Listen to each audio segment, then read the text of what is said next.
ചിറ്റടി മേത്തൽ എന്ന് പറയുന്നത് മഹാനവറുകളുടെ മഖാമാണ്, അവരുടെ ചില്ലയാണ്, അവരുടെ വാസസ്ഥലമാണ്.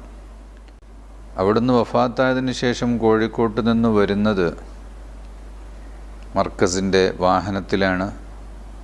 ചിറ്റടി മേത്തലേക്ക് ആ സമയമായപ്പോഴേക്ക് റോഡ് ശരിയാവുകയാണ്. ഭ്രാന്ത് വന്ന് മരിച്ചുപോയ മനുഷ്യനെ കുറിച്ച് ഇത്രത്തോളം പുകഴ്ത്തി പറഞ്ഞൊരു സമുദായം വേറെ ഉണ്ടാവില്ല എന്നുള്ളതാ. ഇപ്പോ ചിറ്റടി മീറ്റലിലേക്ക് റോഡ് വന്നു എന്നാ പറഞ്ഞ, ഉണ്ടായി എന്നാ പറഞ്ഞ. എങ്ങനെ ഉണ്ടായി എന്ന് പറയുന്നില്ല കേട്ടോ, ചിലപ്പോലെ കറാമത്തോണ്ട് ഉണ്ടായതേ കാര്യം. എന്തായാലും മുസ്ലിയാർ ബാക്കി കൂടി പറയട്ടെ. ഇതുവരെ റോഡുണ്ടായിരുന്നില്ല. റോഡൊക്കെ തയ്യാർ ചെയ്ത് വെക്കാൻ പറഞ്ഞു, ഞാൻ അങ്ങോട്ട് വരും. വരുന്നത് മരിച്ചു കണ്ടാവുന്ന മൂപ്പരും കരുതിയിട്ടുണ്ടാവില്ല എന്ന് പറയാ.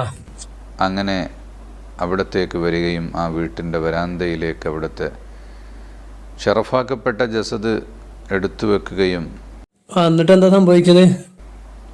അതിനുശേഷം അവിടുത്തെ പിതാവിൻ്റെ കാൽപാദത്തിൽ അന്തിയുറങ്ങുകയും ചെയ്ത മഹാനവറുകൾ. ആലം വഇസുസാഹിദീന മിൻ മശാരിഖിൽ അർദി ഇലാ മഗാരിബിഹ.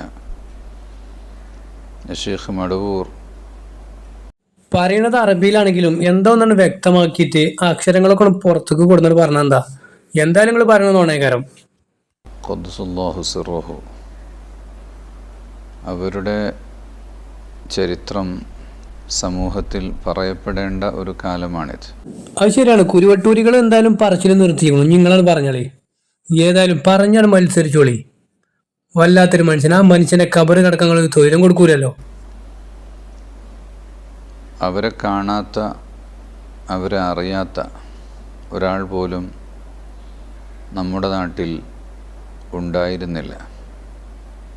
അതിപ്പോൾ എന്താ അങ്ങനെ വരാൻ കാരണം? ഇപ്പോൾ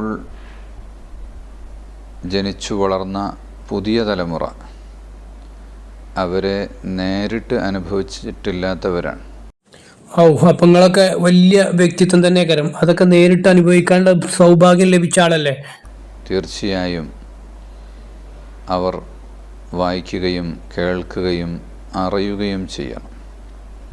അതെ, നിങ്ങളെ സാമ്പത്തിക ഭദ്രത നടപ്പിലാക്കണമെങ്കിൽ അതൊക്കെ നടക്കണം. വായിക്കുകയും എഴുതുകയും ഒക്കെ വേണം. എന്നാലും നിങ്ങൾക്ക് 10 രൂപ ഉണ്ടാക്കാൻ പറ്റുള്ളൂ. അതും കൂടിയാണ് പറഞ്ഞോളി. സമീപകാലത്തൊന്നും നമുക്ക് അനുഭവിക്കാൻ കഴിഞ്ഞിട്ടില്ലാത്ത,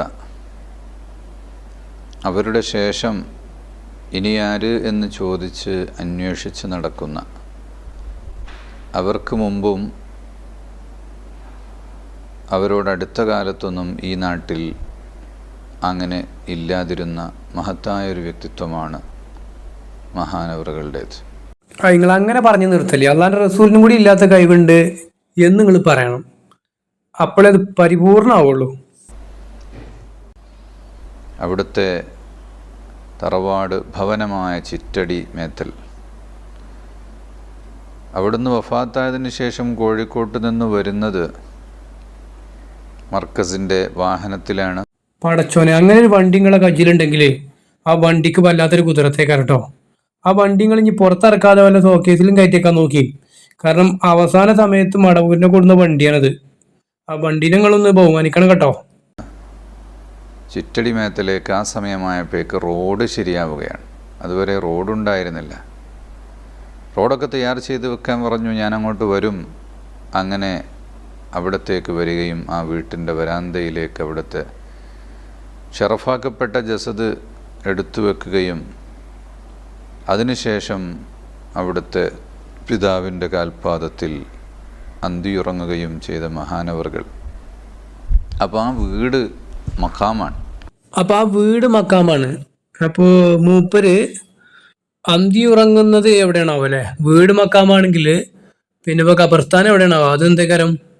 അതും മക്കാം തന്നെ ആവോ? മഖാം എന്ന് പറയുന്നത് ഖബറിടത്തിനും മക്ബറയ്ക്കും ചിലയിടങ്ങളിൽ മഖാം എന്ന് പ്രയോഗിക്കാറുണ്ട്. നിങ്ങൾക്ക് നിങ്ങളെ സൗകര്യത്തിനനുസരിച്ചൊക്കെ പ്രയോഗിക്കാൻ പറ്റുന്ന മനുഷ്യന്മാരാണ് നിങ്ങൾ. അള്ളാന്റെ റസൂലിന്റെ മുടി എന്ന് പറഞ്ഞാണ്ട് ഒരു മനുഷ്യനോളം നീളമുള്ള മുടി കൊടുന്ന് വെച്ച മനുഷ്യന്മാരാണ് നിങ്ങൾ.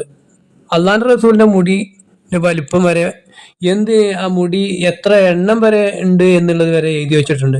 എന്നിട്ട് ആ റസൂലിന്റെ മുടിയാണെന്ന് പറഞ്ഞിട്ട് ഒരു മനുഷ്യനോളം വലിപ്പമുള്ള മുടിയും കൊണ്ട് നടന്ന മനുഷ്യന്മാർക്ക് ഇനി എന്തൊക്കെ പറയാൻ പറ്റും? അതൊക്കെ നിങ്ങൾക്ക് പറയാം. കാരണം എന്താ പറയുക, നിങ്ങൾക്ക് ലൈസൻസ് ഉള്ള മനുഷ്യന്മാരാണ്, സർട്ടിഫിക്കറ്റ് ഉള്ള മനുഷ്യന്മാരാ. മഹാന്മാർ ഇരുന്ന സ്ഥലം, അവർ ഇബാദത്ത് ചെയ്ത സ്ഥലം, അവർ താമസിച്ച സ്ഥലം, അതിന് മഖാം എന്ന് പ്രയോഗിക്കാറുണ്ട്. അങ്ങനെയാണെങ്കിൽ ഇപ്പോൾ സൗദി അറേബ്യയിലൊന്നുമേ മക്കാമുകളെ കൊണ്ട് കണ്ണ് കാണൂല. കാരണം എന്താ വെച്ചാല് അവിടെ ആകെ മഹാന്മാർ ഇരുന്ന് പോയതാണ്. ഇരുന്നിട്ടായിട്ടും കടന്നിട്ടായിട്ടും നിസ്കരിച്ചിട്ടായിട്ടും അവിടെ ഉള്ള ഏകദേശം സ്ഥലത്തൊക്കെ ഉണ്ടാവും. ഒന്നുമില്ലെങ്കിൽ മക്കത്ത് മദീനത്തിലും ഉണ്ടാവും. ഇവിടൊക്കെ പാടെ ആകെ മക്കാമാണെന്നുണ്ടെങ്കിൽ ഇത് പണ്ടിന്റെ മൂത്താപ്പ പറഞ്ഞ മാതിരി മലക്കാളെ കൊണ്ട് കണ്ണ് കാണില്ല പറഞ്ഞ മാതിരി അവിടെ ആകെ മക്കാമോട് കണ്ണ് കാണൂല. പിന്നെ മനുഷ്യന്മാർക്ക് നടക്കാൻ കൂടിയും പറ്റൂല. ജോർദാനിലെ സെയ്തൂൻ ഹില്ലിൽ ചെന്നാൽ അവിടെ പാലസ്തീനിലെ ജബൽ സെയ്തൂനിൽ സൽമാൻ അൽ ഫാരിസി തങ്ങളുടെ മഖാം എന്ന് പറഞ്ഞിട്ട് നമുക്ക് കാണാം.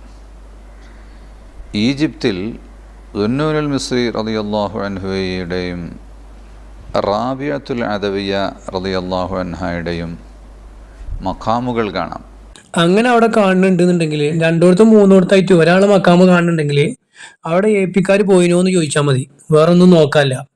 ഏതായാലും ഈ ജാതി മനുഷ്യന്മാരൊക്കെയാണ് ദീൻ പറയണമെന്നുണ്ടെങ്കിൽ ദീനിന്റെ അവസ്ഥ കട്ട പോകന്നെ കാരം. വീഡിയോ ഇഷ്ടപ്പെട്ടവര് ലൈക്ക് ചെയ്യുക, കമന്റ് ചെയ്യുക, ഷെയർ ചെയ്യുക. അസ്സലാമു അലൈക്കും വറഹ്മത്തുള്ളാഹി.